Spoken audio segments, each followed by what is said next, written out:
Welcome to Module 3.3. In this module, we will discuss different patient profiles and how to adjust treatment plan to each specific case.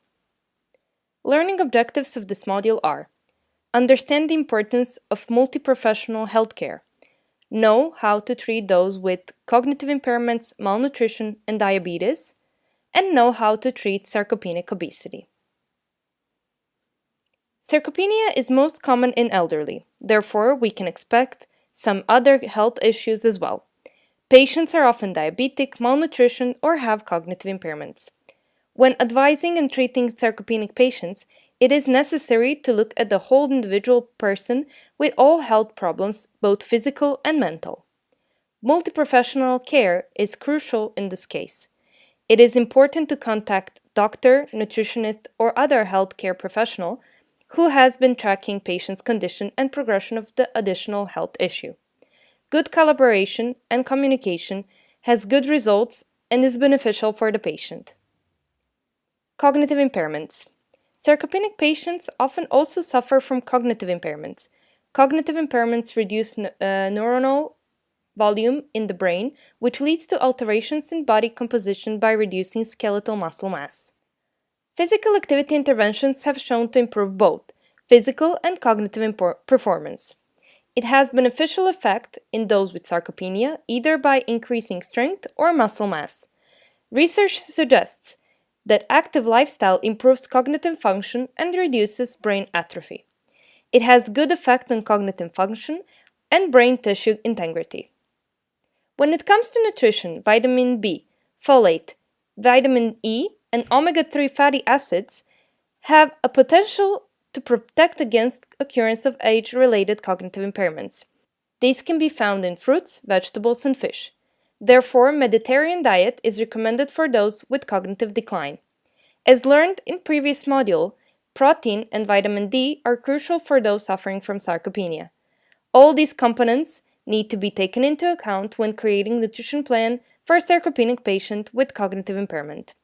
In addition, sufficient hydration is necessary.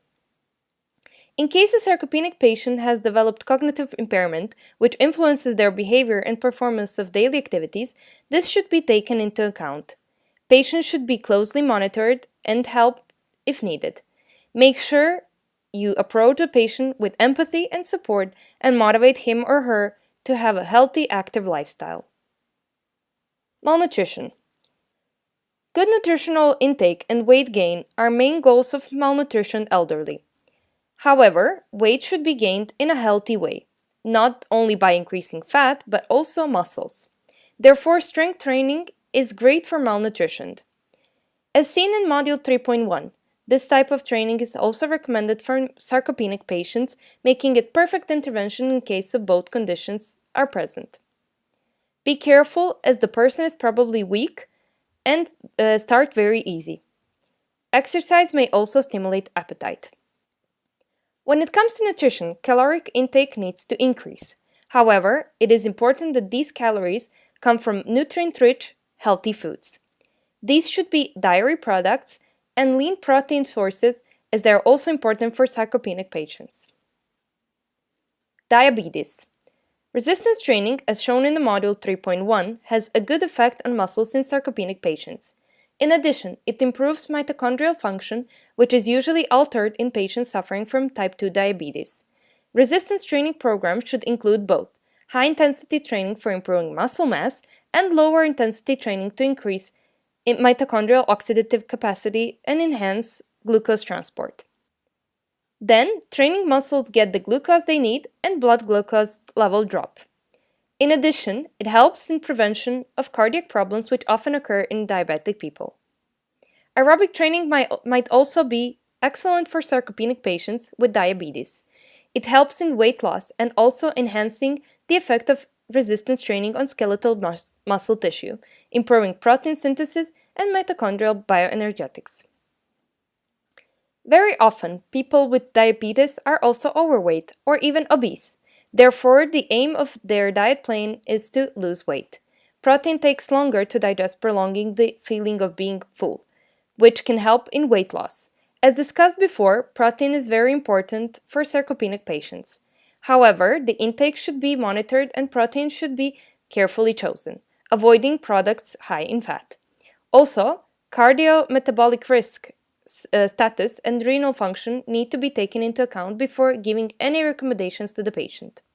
However, before setting a training program for the patient, make sure to contact the doctor who tracks his or her progression of diabetes.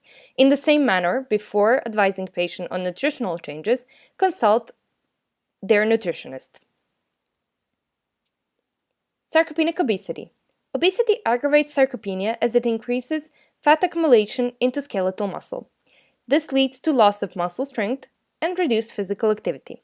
Finally, it can result in disability and mortality. When treating obese patient, it is crucial to motivate him to change his lifestyle.